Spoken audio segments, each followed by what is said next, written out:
Shubor nakaslem jong unong san Hima.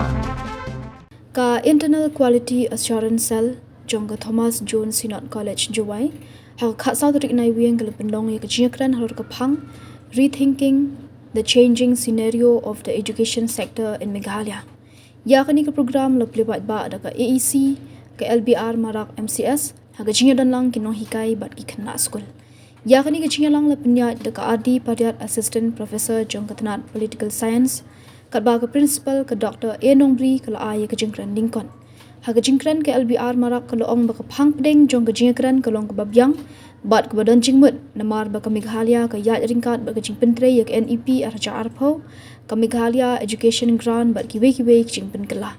Ka loong ba ka Jylla ka dang yakun banwanra ya ka Pynkylla ka bandan ka Jingkular bat jingkit kle kat ba ka Pynpauru ya ka Jingduna ya Jingtei ka Jingpentre kam ya ki policy bat ki we.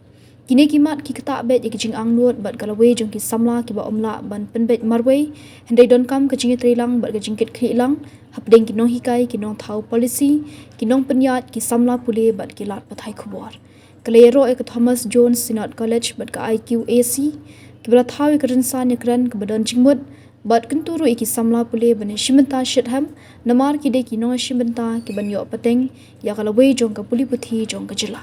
Saungut ki nongkran ki la ai ki jingmut ki jongki Halor ki benta ba pher jong ka Puli Puthi ha Meghalaya ki bukenthop yu Dr. Benjamin F. Lingdo Associate Professor Nihu ba Bantilang J. Kharshandi MCS Director of School Education and Literacy Richard B. Yuria Principal ka North Liberty Higher Secondary School but Avner Medan Paryat columnist. So we know that there are a lot of changes that we have seen in the education department, in the education sector, like Madam Barak had already mentioned about the implementation of the National Education Policy and the Meghalaya Education Grant and so on and so forth. So do you see that the higher education in Meghalaya is adapting to the demands of the fast-changing job market? If you talk about adapting to the demands of the very fast-changing job market, I think the blunt answer will be no. Because the National Education Policy 2020, it's good in one way, it's very holistic. It aims and looks at inclusivity, equality, equity. It has these vocational training programs, it is multidisciplinary in nature.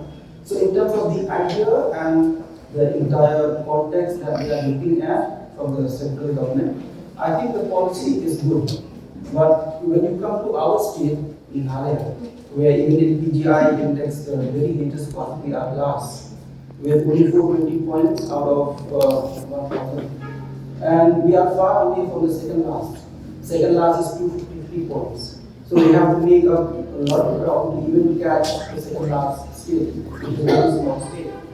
So these are the kind of issues that we have to look at. The problem with us over here is we come with policies from the top and then we force it on the bottom.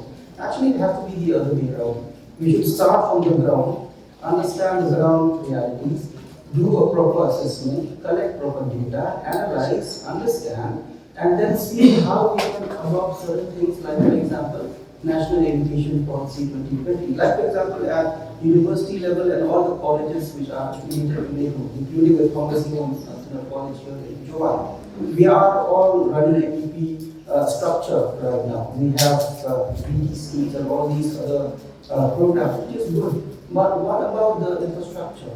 What about the soft infrastructure in terms of teachers?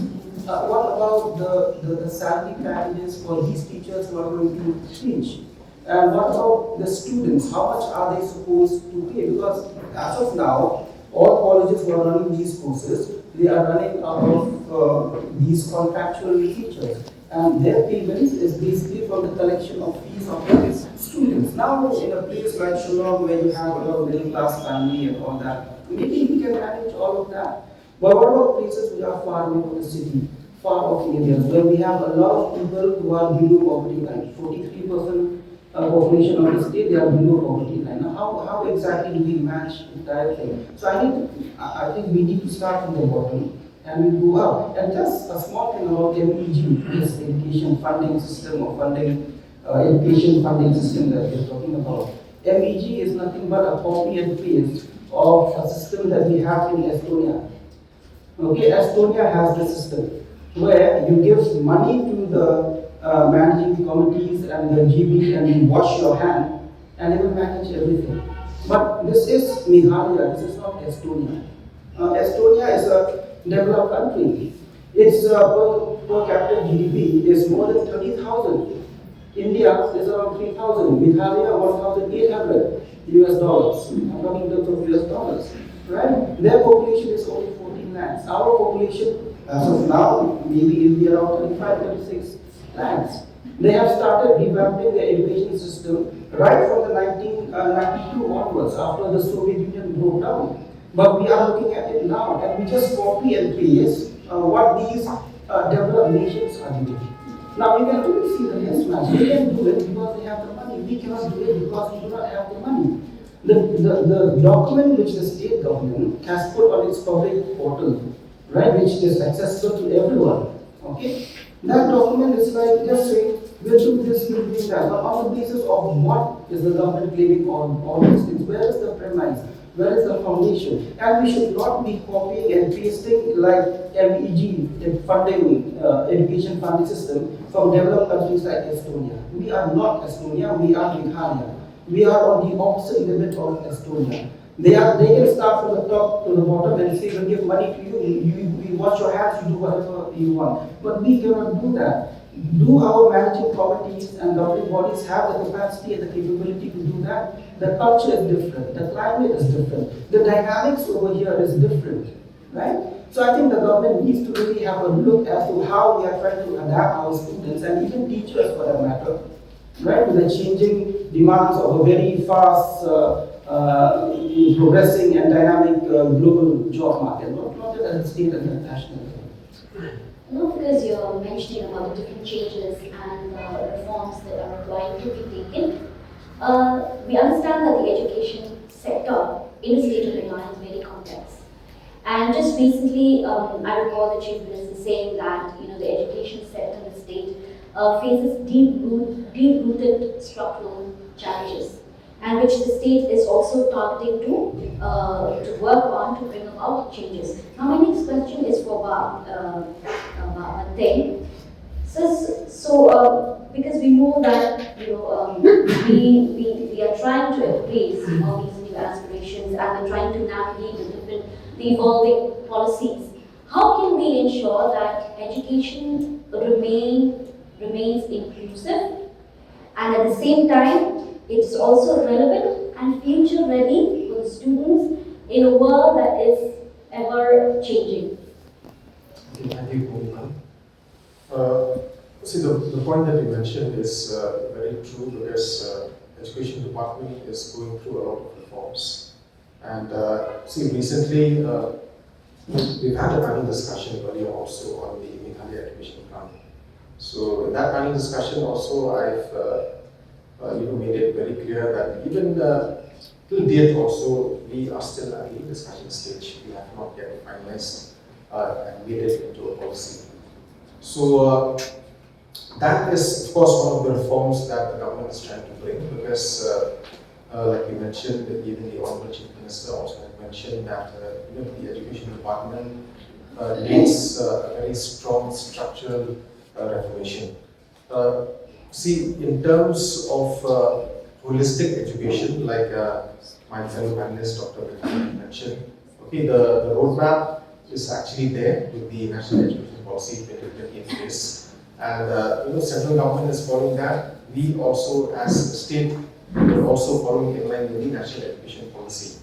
Now, alongside with that, we understand that Meghalaya has a lot of complexities when it comes to education. Now, if you look at the the teachers, the number of teachers that we have in our state, it's a very big figure, and we're looking at a figure of more than 55,000 teachers.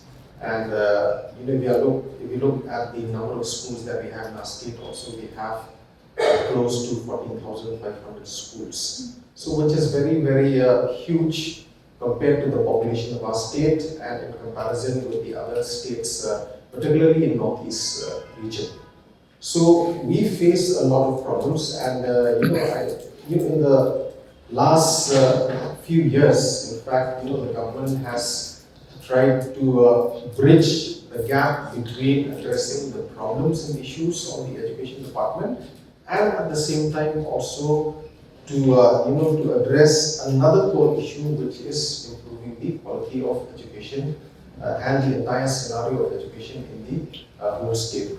So we are trying with all these different reforms, and in fact, Meghalaya Education Grant also, when we brought up the discussion paper and we brought it up before the public, so there was a rationale behind bringing up this discussion paper.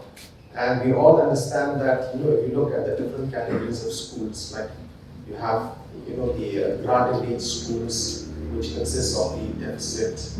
And of course, earlier on there was a deficit pattern, but now it's almost the same as the deficit. And then you have these different grants: the science grant, the Hindi grant, the IE Volunteers grant, the non-government schools grant, and so on and so forth. So the government has been supporting these different categories of schools for a very, very long time. And many of these categories have been there right from the time when Meghalaya was not even a full-fledged state. So, to suddenly discontinue this system also, it's a Herculean task for the government. We all understand that, all right? And, the ramifications will be huge, and, the government will be in a very, very difficult position to actually address the problems if we go, for an all-out reform measure. So we are trying to do it stage by stage. So what I'm trying to say here is that, we are trying to bring in reforms for the teachers. We are trying to bring in reforms, as far as the education scenario is concerned. And if you look at the trend from the Government of India perspective also, since we're getting a lot of support through, programs like Samagra Shiksha Abhiyan and PM Shri and other different schemes. So in line with this also, the reforms that have been coming in the state, the interventions that we've come in are very, very, they're very, very structured. So let me just give you a very vivid example. If you talk about the primary education, if you talk about foundational literacy and numeracy, so even the interventions that we are making also, there's a lot of research that has gone into it. In fact, the materials, the teaching and learning materials that we are providing to schools also, that is being done, through a tie-up with with an institution or organization such as the Indian Institute of Technology, Puthi. So there's a lot of research coming in, and those materials, they are being given to schools. So that is just one example. So when it comes to textbooks, when it comes to library also, a lot of grassroots work is being done. Research is being done. Elaborate discussion is being done before we give all these materials out to the students.